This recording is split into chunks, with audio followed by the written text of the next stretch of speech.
नमस्कार। आज के इस वीडियो में मैं दो इम्पोर्टेंट टॉपिक्स जो कि आपको साइंस एंड टेक से रिलेटेड हैं, क्वेश्चंस वहाँ से आपको फ्रेमवर्क हो सकते हैं मेंस में भी और आपके जो प्रीलिम्स में भी, तो वो आपको यहाँ पे डिस्कस करूँगा। तो आइए चलते वीडियो को शुरू करते हैं। टेलीग्राम पे मैं इसका जो PDF डाल दूँगा, तो आप वहाँ से उसको डाउनलोड कर सकते हैं। तो टेलीग्राम का लिंक मैंने आपको डिस्क्रिप्शन बॉक्स में डाला हूँ, वहाँ से ज्वाइन कर सकते हैं आप उसको। मैं वहाँ पे नोटिफिकेशन जो है वो भी शेयर कर देता हूँ, तो आप उसको ज्वाइन कर लीजिए। ठीक है। HPAS और नायब तहसीलदार एग्जाम में आपको ये क्वेश्चन आपको देखने को मिल सकते हैं। ठीक है, इसमें से आर्टिकल्स में से क्वेश्चन देखने को मिल सकते हैं। शुभम जीके ट्रिक एप्लीकेशन को डाउनलोड कीजिए, लिंक उसका डिस्क्रिप्शन बॉक्स में है, आप वहां से डाउनलोड कर सकते हैं। प्ले स्टोर से भी आप डाउनलोड कर सकते हैं।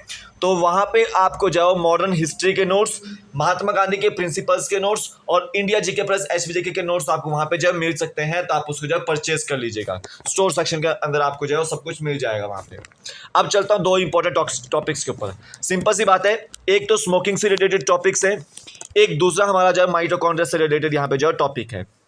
सबसे पहले देखो स्मोकिंग की वजह से देखो 8 मिलियन पीपल आपके साल भर में मरते हैं, जिसमें से 7 मिलियन जो पीपल हैं आपके वो टोबैको की स्मोकिंग करने की वजह से मरते हैं, और 1.2 मिलियन जो पीपल हैं वो आपके सिगरेट स्मोकिंग की वजह से या फिर चरस गांजा की स्मोकिंग की वजह से मरते हैं। WHO ने बोला है कि करीब करीब 1.3 बिलियन पीपल जो हैं आपके स्मोक करते हैं, और 80% आपके स्मोकर्स कहाँ रहते हैं, वो लो इनकम और मिडिल इनकम कंट्रीज में रहते हैं। और इंडिया में देखो कि 120 मिलियन स्मोकर्स है। About 9% of population of India is under the smoking condition. ठीक है, वो स्मोकिंग करती है। तो याद रखो, स्मोकिंग में हम जनरली किस चीज़ का यूज़ करते हैं, कैनाबिस का यूज़ कर सकते हैं, जिसको हम भांग भी बोलते हैं, जिसको हम हशीश भी बोलते हैं, चरस भी बोलते हैं, गांजा भी बोलते हैं, या फिर लोकल में हम इसको marijuana भी बोलते हैं। तो कैनाबिस एक तरह से साइको एक्टिव मॉलिक्यूल है, जिसको हम क्या बोलते हैं, टेट्राहाइड्रोकैनाबिनोल बोलते हैं। ठीक है, ये आपको एग्जाम पॉइंट ऑफ व्यू से यहाँ से क्वेश्चन बन सकता है। ये रिपोर्ट के अनुसार है, WHO की रिपोर्ट के अनुसार है, यहाँ से आपको क्वेश्चन बन सकता है। आगे देखिए कि टोबैको कैसे हुआ। टोबैको क्या चीज़ है असल में? टोबैको है आपका एक मेडिसिनल प्लांट और इंटॉक्सिकेंट प्लांट है ये। ठीक है, टोबैको प्लांट जो है आपका ये कल्टीवेट किया जाता है पेरू और आपका इक्वाडोर जो एंडीज पर्वत है वहाँ पर साउथ अमेरिका में, वहाँ पर प्रिपेयर किया जाता है, देखने को कल्टीवेट किया जाता है। टोबैको आपका एक स्पेनिश वर्ड है। कैसा वर्ड है? स्पेनिश वर्ड है। याद रखो, पोर्टुगीज जो एक्सप्लोर था क्रिस्टोफर कोलंबस, जब वो अमेरिका की खोज में जा रहा था, अमेरिका घूमने जा रहा था, तो याद रखो उसने वहाँ पे जो लोग थे, वहाँ के जो नेटिव्स थे, उनको टोबैको लीव्स को, जो सूखी टोबैको लीव्स थी, उन सूंघते हुए देखा तो लगा उसको कि इंजॉय कर रहे हैं लोग। तो कोलंबस ने भी ट्राई किया और उसने भी उसको इंजॉय किया। क्यों किया? क्योंकि वो एक तरह से माइंड को एक्टिव कर रही थी। क्या कर रही थी? वो एक्टिव कर रही थी। एंड कोलंबस उसको यूरोप में लाता है। अब कोलंबस यूरोप में लेकर चला गया है, तो यूरोप में पुर्तगाल भी है। ठीक है, ये आपका इंग्लैंड भी है। ठीक है, सिंपल सी बात है। अब टोबैको की एंट्री होती है इंडिया में। पुर्तगाली आए थे 1498 में। उन्होंने यहाँ पे क्या किया था? टोबैको की प्लांटेशन की थी गुजरात रीजन में।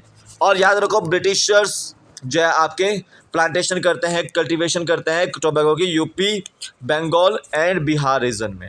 ठीक है, अब टोबैको के अंदर है क्या? असल में निकोटिन है। क्या है? निकोटिन है। ड्रगी सब्सटेंस है ये, और इसका नाम जीन निकोट के नाम पे पड़ा है, जो कि एक तरह से फ्रेंच एम्बेसडर था पुर्तगाल में। और ये पुर्तगाल से ब्राज़ील से पेरिस में इंट्रोड्यूस करता है टोबैको सीड्स को 1560 में। तो निकोटीन वो आपका टोबैको प्लांट्स में से आइसोलेट कौन करता है?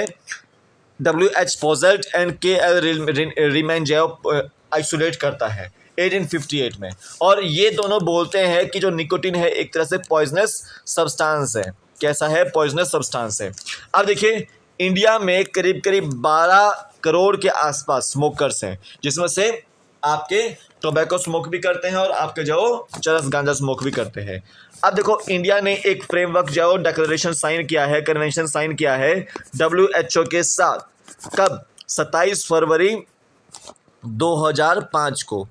ठीक है, अब ये फ्रेमवर्क करता क्या है कि जितना भी आपका टोबैको स्मोक है उसको बैन लगाना, और उसको उससे होने वाली डेथ जो होती है वो रिड्यूस करना है। स्मोकिंग जितनी बोलते हैं सिगरेट स्मोकिंग वगैरह उसको बैन लगाना, जो उससे डेथ्स होती है उसको कम करना।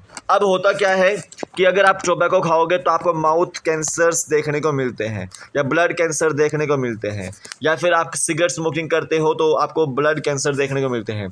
तो इससे क्या होता है कि आपका मोर्टेलिटी रेट जो है बढ़ रहा है। क्या है? मोर्टेलिटी रेट बढ़ रहा है। किससे? टोबैको स्मोकिंग से और सिगरेट स्मोकिंग से। तो ऐसे में फ्रेमवर्क बनाना बहुत ज़रूरी था। तो ये सस्टेनेबल डेवलपमेंट गोल्स के तहत डाला गया है कि अगर आप लोग ये इनिशिएटिव लेते हो कि हम जो टोबैको और स्मोकिंग से होने वाली डेथ्स हैं उसको कम कर सकें, ठीक है, तो आपकी जो नेटलिटी रेट है वो बढ़ जाएगा, ठीक है, नेटलिटी रेट जो है वो बढ़ जाएगा, ठीक है, और मॉर्टेलिटी रेट जो है वो कम हो जाएगा। तो यहाँ पे इंडिया की जो मिनिस्ट्री ऑफ हेल्थ है उन्होंने इनिशिएटिव लिया है इसको फ्रेमवर्क को इम्प्लीमेंट करने का। और याद रखें जितने भी हेल्थ केयर सर्विसेज हैं, एजुकेशन जो प्लेसेस होते हैं, गवर्नमेंट फैसिलिटीज़ वाले प्लेसेस होते हैं, पब्लिक ट्रांसपोर्ट होता है, वहाँ पर सभी में बैन लगाया गया है। किसके ऊपर? टोबैको स्मोकिंग के ऊपर और सिगरेट स्मोकिंग के ऊपर, ठीक है। धूम्रपान जो है वो निषेध है। ये सब आपको जो है यहाँ पे बोला गया है। तो ये आपको जो बिल्कुल भी टोबैको स्मोकिंग नहीं करनी है, सिगरेट स्मोकिंग नहीं करनी है, इससे आपको जो इफेक्ट ही होता है, आपकी बॉडी को जो इफेक्ट ही होता है। अब नेक्स्ट टॉपिक देखते हैं, माइटोकॉन्ड्रिया के ऊपर आ रखा है। तो माइटोकॉन्ड्रिया आपके सेल के अंदर है। याद रखें पावर हाउस ऑफ सेल भी बोलते हैं क्योंकि यहाँ पे एटीपी का जो फॉर्मेशन होता है और एक तरह से जनरेट की जाती है एनर्जी, ठीक है, जिसकी वजह से आपको जो पावर मिलती है। तो सिंपल सी बात है, माइटोकॉन्ड्रिया के ऊपर जो स्टडी हुई है। बोला गया है कि जितने भी यूकैरियोटिक सेल हैं उसके अंदर माइटोकॉन्ड्रिया होता है, ये आपको पहले ही बताया। लेकिन ये भी बोला गया है कि प्रोकैरियोटिक सेल के अंदर भी जो माइटोकॉन्ड्रिया होता था पहले, लेकिन इवोल्यूशन के कारण जो वो रिमूव होता गया और यूकैरियोटिक सेल में जो चला गया, ठीक है। अब यहाँ पे दो तरह के जो यहाँ पे कंपोनेंट्स दिए गए हैं, प्रोटीन दिए गए हैं। एक है आपका डीटीडी, एक दूसरा है आपका टीआरएनए। डीटीडी जो है आपका वो एक प्रोटीन है जिसका नाम है डी एमिनो एसाइल टीआरएनए डीएसाइलेज, ठीक है, डी एमिनो एसाइल टीआरएनए डीएसाइलेज। अब देखो डीटीडी करता क्या है असल में कि ये डी एमिनो एसिड्स को जो रिमूव करता है, डी एमिनो एसिड्स को रिमूव करता है। बात करें अगर प्रोकैरियोटिक सेल की, प्रोकैरियोटिक सेल की अगर बात करते हैं तो डीटीडी जो है वो आपका ग्लाइसिन के साथ पेयर नहीं कर पाता है, ग्लाइसिन के साथ जो पेयर नहीं कर पाता है। ऐसे में वो प्रोटीन सिंथेसिस जो नहीं हो पाती है, प्रोटीन सिंथेसिस जो यहाँ पे नहीं हो पाती है। लेकिन अगर यूकैरियोटिक सेल में देखा जाए तो डीटीडी जो ग्लाइसिन के साथ पेयर तो करेगा नहीं, लेकिन उसको वो रिमूव भी नहीं करेगा। प्रोकैरियोटिक सेल में होता क्या था कि ग्लाइसिन जो है वो डीडीटी द्वारा, जो डीटीडी है आपका डायअमीनो एसाइल टीआरएनए डीएसाइलेज, वो ग्लाइसिन को रिमूव कर देता था प्रोकैरियोटिक सेल में। लेकिन डीटीजी है आपका इवोल्यूशन के कारण यूकैरियोटिक सेल में जब आया है वो, तो वो ग्लाइसिन को वो रिमूव नहीं करता है, लेकिन वो पेयर भी नहीं करता है। पर यहाँ पे आपका जो रिकॉग्निशन कोड जो चेंज हो चुका है, वो आपका ग्लाइसिन को विदाउट रिमूव किए आपका प्रोटीन सिंथेसिस जो वहाँ पे करता है। अब दूसरा यहाँ पे देखिए टीआरएनए में क्या चेंज हुआ। टीआरएनए में भी यही हो रहा था कि आपका जो टीआरएनए है वो ग्लाइसिन के साथ जो पेयर नहीं कर पा रहा है और वो ग्लाइसिन को रिमूव कर रहा है। तो उन्होंने भी क्या किया है, टीआरएनए भी क्या किया है कि उसने अपने न्यूक्लियोटाइड बेस में चेंज कर दिया है। न्यूक्लियोटाइड बेस में जो चेंज कर दिया गया है, वो क्या चेंज किया है कि यूरासिल जो 73 जो आपका न्यूक्लियोटाइड बेस था उसको उसने चेंज किया है किसमें, A73 में, ठीक है। अब A73 यानी कि एडेनिन 73 में उसने अगर चेंज कर दिया है तो वहाँ पे जो ग्लाइसिन जो टीआरएनए के साथ पेयर तो नहीं कर पा रहा है, लेकिन उसको वो टीआरएनए जो रिमूव भी नहीं करेगा, ठीक है, यूकैरियोटिक सेल के केस में। ऐसे में यहाँ पे जो माइटोकॉन्ड्रिया के अंदर प्रोटीन सिंथेसिस जो स्टॉप नहीं हो पा रही है, ठीक है, वो प्रोटीन सिंथेसिस जो चलती रह रही है, ठीक है। तो ये आपके जो कुछ इंपॉर्टेंट टॉपिक्स थे आज जो आपको एग्जाम पॉइंट ऑफ व्यू से आने वाले हैं। जय हिंद।